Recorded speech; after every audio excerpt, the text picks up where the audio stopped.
साध संगत जी, प्रेम से कहना धन निरंकार जी। आशा करती हूँ आप सभी बहुत अच्छे होंगे। स्वागत है आप सभी का आपके ही अपने चैनल पर। आज मैं आप सभी के लिए एक बहुत खूबसूरत साखी लेकर आई हूँ। तो चलिए आज की साखी सुनते हैं। साध संगत जी, बहुत पुरानी बात है। एक राज्य में विजय नाम का राजा राज करता था। वो राजा भगवान शिव का परम भक्त था। वो राजा हमेशा भगवान शिव को प्रसन्न करने के लिए नए नए तरीके सोचता रहता था।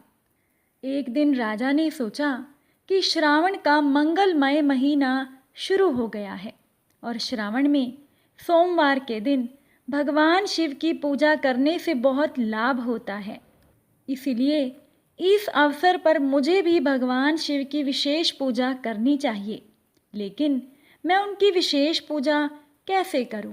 बहुत सोचने के बाद राजा के मन में विचार आया कि क्यों ना इस महीने में हर एक सोमवार को 1008 पात्रों के दूध से भगवान शिव का अभिषेक किया जाए और इस पूजा के लिए मेरे राज्य के सभी लोग दूध दान करेंगे, जिससे कि उन्हें भी पुण्य मिलेगा।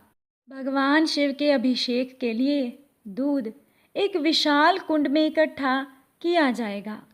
कुछ दिनों के बाद राजा ने अपने राज्य में ये घोषणा करवा दी कि नगरवासियों, कल श्रावण का पहला सोमवार है और हमारे राजा 1008 पात्रों के दूध से भगवान शिव की पूजा करेंगे। इसीलिए हर एक गृहवासी को कल सुबह अपने घर का सारा दूध मंदिर में लेकर आना है और मंदिर में बने कुंड में वो सारा दूध डाल देना है। याद रखिएगा कि तुम सबको सारा दूध डालना है, जिससे कि कुंड मुख तक पूरा भर जाए। अब सभी नगरवासी शहर के चौक पर घोषणा सुनने के लिए आए। कुछ लोग राजा की धर्म निष्ठा पर बहुत खुश थे और कुछ लोग पूजा के लिए अपना सारा दूध देने के कारण उतने खुश नहीं थे। लेकिन राजा को किसी ने कुछ नहीं कहा। सभी अपने घरों में लौट गए। दूसरे दिन सुबह से ही लोग दूध के पात्रों के साथ मंदिर में जाने लगे। बहुत जल्दी ही मंदिर के सामने एक लंबी कतार बन गई, क्योंकि कुंड में अपने हिस्से का दूध डालने के लिए अधिक से अधिक लोग आने लगे थे। वो लोग अपने घर का सारा दूध ले आए थे। बछड़ों के लिए भी उन्होंने एक बूंद भी दूध नहीं छोड़ा था। शिशु, बच्चे, बूढ़े तथा बीमार, उस दिन किसी को भी अपने हिस्से का दूध नहीं मिला, क्योंकि सारा दूध मंदिर के कुंड में डाल दिया गया था। जैसे जैसे समय बीतता गया, कुंड में दूध का स्तर धीरे धीरे ऊपर उठने लगा। फिर भी दोपहर तक वो कुंड आधा ही भरा था। हर एक पल इतने पात्रों का दूध कुंड में डालने पर भी वो कुंड पूरा नहीं भरा था। ये तो सचमुच हैरानी की बात थी। ये देखकर मंदिर के पुजारी और मंदिर में एकत्रित सभी लोग परेशान हो गए कि ये क्यों हो रहा है। सभी लोग घबराहट के साथ कानाफूसी करने लगे। एक व्यक्ति कहने लगा, क्या बात है, कुंड क्यों नहीं भर रहा? हालांकि हर नगरवासी अपना दूध कुंड में डाल चुका है। तो क्या भगवान शिव हमसे नाराज हैं? क्या हम लोगों से अनजाने में कोई पाप तो नहीं हो गया? मंदिर के पुजारी भी बहुत घबराए हुए थे। तभी मंदिर के आंगन में एक बूढ़ी औरत ने प्रवेश किया, जिसे शायद ही किसी ने ध्यान से देखा होगा। वो महिला नगर के दूसरे छोर पर रहती थी। उसने सवेरे उठकर अपनी सभी गायों का दूध निकाल लिया था, लेकिन बछड़ों के लिए कुछ दूध छोड़ दिया था। फिर उस महिला ने अपने परिवार के सदस्यों को दूध पिलाया और अपने घर का कामकाज पूरा किया। इसके बाद उस महिला के पास केवल एक कटोरा दूध बचा था। वो उसे लेकर मंदिर में गई और ये प्रार्थना करते हुए उसने वो दूध कुंड में डाल दिया कि हे कृपा सिंधु प्रभु, केवल इतना ही दूध मैं आपको अर्पित कर सकती हूँ, लेकिन ये मैंने अपनी पूरी भक्ति के साथ समर्पित किया है। कृपया मेरी इस छोटी सी भेंट को स्वीकार करें। ये कहकर जैसे ही उस बुजुर्ग महिला ने कुंड में वो दूध डाला, अब आधा रिक्त कुंड भी दूध से लबालब भर गया। अब वो महिला जैसे विनीत भाव से आई थी वैसे ही वो मंदिर से चली गई। राजा और पुजारी कुंड को भरा हुआ देखकर फूले नहीं समाए और विशेष पूजा का काम संपन्न किया गया। अगले सोमवार को भी वैसा ही हुआ। नगर के सभी वासियों ने ईमानदारी से कुंड में अपने हिस्से का दूध डाल दिया, लेकिन फिर भी वो कुंड आधा खाली ही रहा। और वो कुंड लबालब भरा तभी जब उस बूढ़ी महिला ने अपने छोटे से कटोरे का दूध उसमें डाला। इस चमत्कार को देखकर सभी हैरान थे। राजा ने भी इस रहस्य की तह तक जाने का फैसला किया। इसलिए तीसरे सोमवार को राजा सुबह से ही कुंड के पास पहरेदार के वेश में खड़े हो गए और हर घटना की निगरानी राजा खुद करने लगा।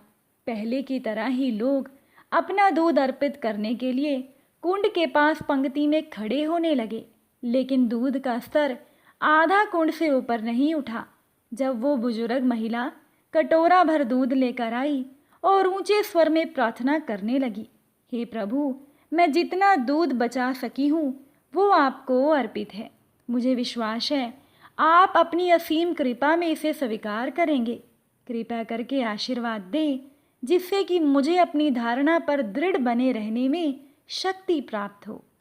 तब उस महिला ने कुंड में अपना दूध डाल दिया, लेकिन जैसे ही वो महिला वापस जाने के लिए मुड़ी कि राजा, जो कि वेश बदलकर निगरानी कर रहा था, ये देखकर हैरान हो गया कि दूध का कुंड दूध से लबालब भर गया था। राजा ने दौड़कर उस बूढ़ी औरत को रुकने के लिए कहा। वो बेचारी डर से कांपते हुए बोली, मुझे क्यों रोकते हो? मैंने क्या किया है? राजा ने कहा, डरो मत माँ, मैं राजा हूँ। मैं तुमसे कुछ जानना चाहता हूँ। कितने ही लोगों ने अपना सुबह का सारा दूध इस कुंड में डाल दिया था, फिर भी ये कुंड आधे से ज़्यादा नहीं भरा। लेकिन तुमने जैसे ही अपने कटोरे का दूध इसमें डाला, ये कुंड दूध से भर गया। क्या बता सकती हो ऐसा क्यों हुआ? बूढ़ी औरत ने जवाब दिया, महाराज, मैं एक माँ हूँ और एक माँ कभी भी अपने बच्चों को भूखे देखना सहन नहीं कर सकती। इसीलिए महाराज, मैंने आपकी आज्ञा का पालन नहीं किया।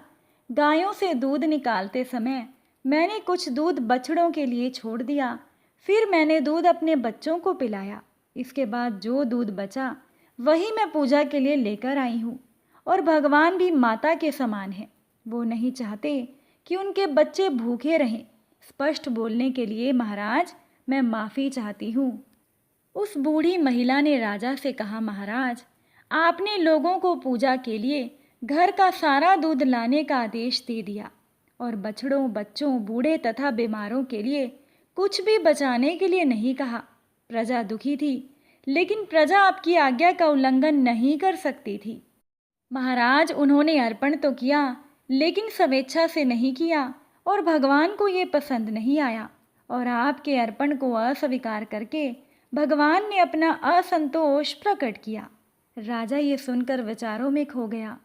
राजा ने मन में ही सोचा कि ये महिला ठीक कह रही है। राजा को भी अपनी प्रजा के लिए माता के समान होना चाहिए, जो उनके स्वास्थ्य और सुख का ध्यान रखे। लेकिन मैं अपनी पूजा के लिए उन्हें दूध देने पर मजबूर करके महापाप कर रहा था।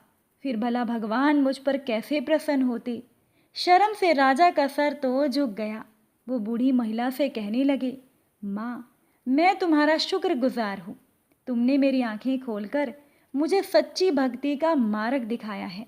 तुरंत ही राजा ने घोषणा करवाई कि आने वाले सोमवार के दिन लोगों को उतना ही दूध लाना है जो बछड़ों, बच्चों, बूढ़े तथा बीमारों को पिलाने के बाद उनके घर में बच जाए।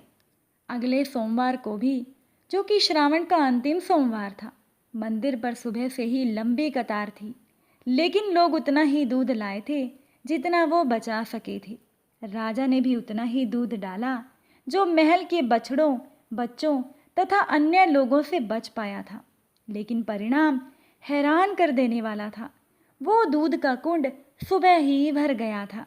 राजा खुश था और उस बुजुर्ग महिला का इंतजार कर रहा था।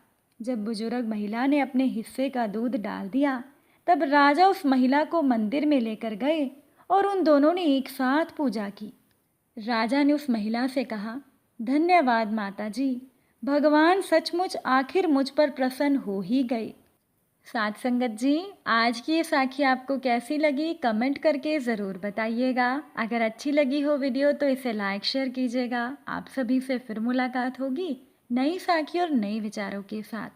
साथ संगत जी प्यार से कहना, धन निरंकार जी।